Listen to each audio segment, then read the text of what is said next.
Welcome to Family Court Corner. I'm Angela, founder and CEO. I'm going to take you through a couple of examples today of the patterns of behavior that you will find in the Family Court Corner documentation app. I'm going to go through some examples. We're going to explain what they are and what you might use them for.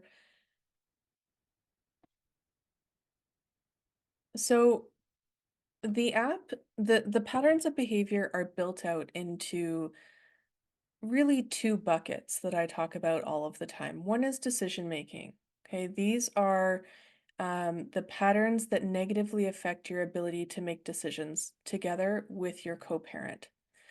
The other bucket is parenting time. What is happening with the children during the other parent's parenting time that is negatively affecting the kids? So we'll first start with decision making. And these are some of the main issues that come up during decision making in the decision making world.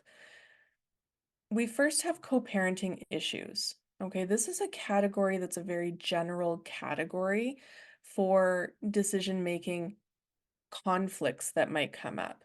So this could be medical, education, parenting time, extracurriculars. It could be that you're trying to switch a weekend with the other parent and they're unreasonable and you're not able to come to a decision together. This is a very broad category for issues that happen in the co-parenting relationship where you're not able to reach an agreement. Okay, we can break this down even further into these other three categories. These are like subcategories. Positive co-parenting, this is a great category for you to document your positive attempts at working with the other parent. This could be you are sharing information with them, you are sending photos and videos if they're an out of area, out of state, out of province parent. You're flexible and reasonable with parenting time changes and requests. You're working together, right? There are some times you might be able to work together and come to a decision together.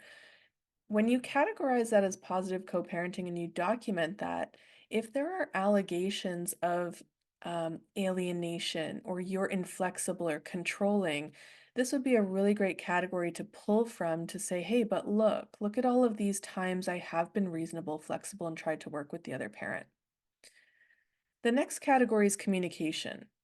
Okay, these are, people often say, well, the other parent's harassing me.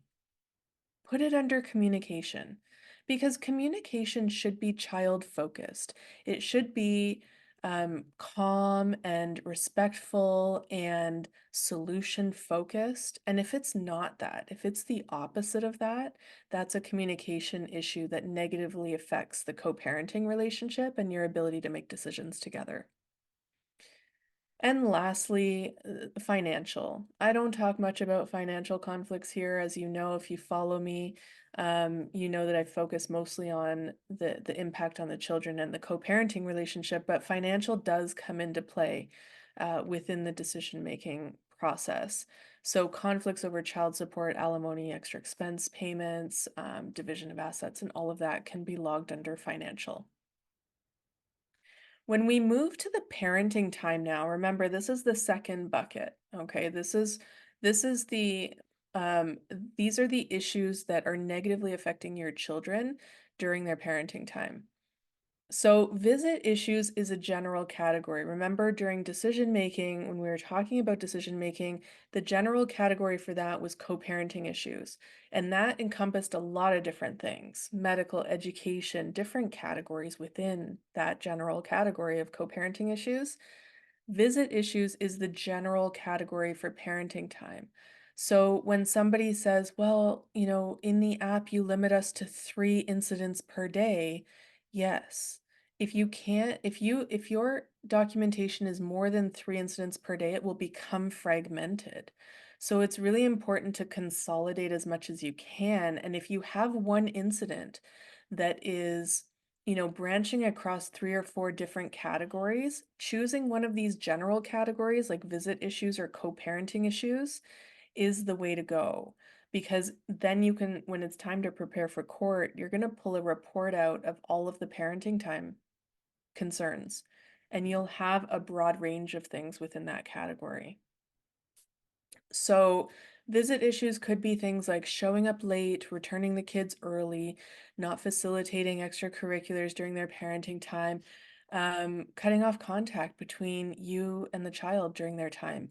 It could also be things like unsafe behavior or concerns the children are bringing to you.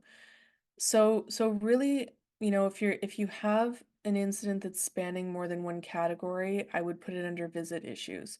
We're going to move in now to the more sort of specific categories within parenting time.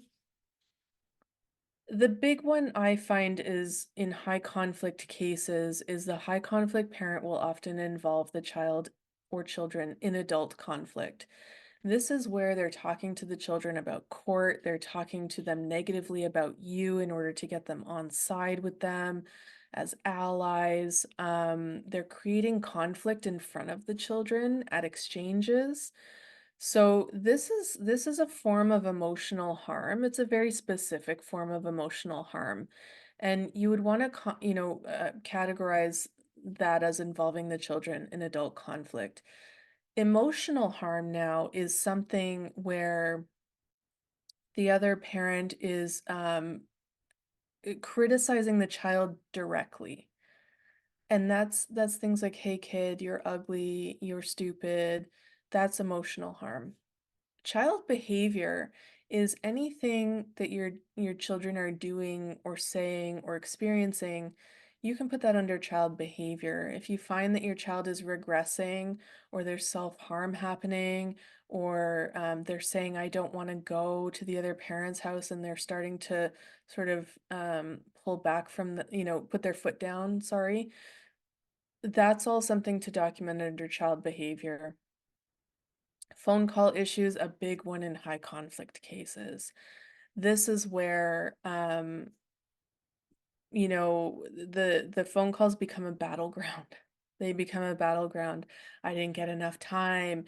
The child was distracted. You didn't pick up the phone. The call wasn't long enough. The call was too short. The call was too long.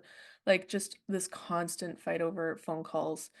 You would put it under phone call issues. Canceled visits, self-explanatory whenever the other parent cancels a visit for any time, for any reason, sorry.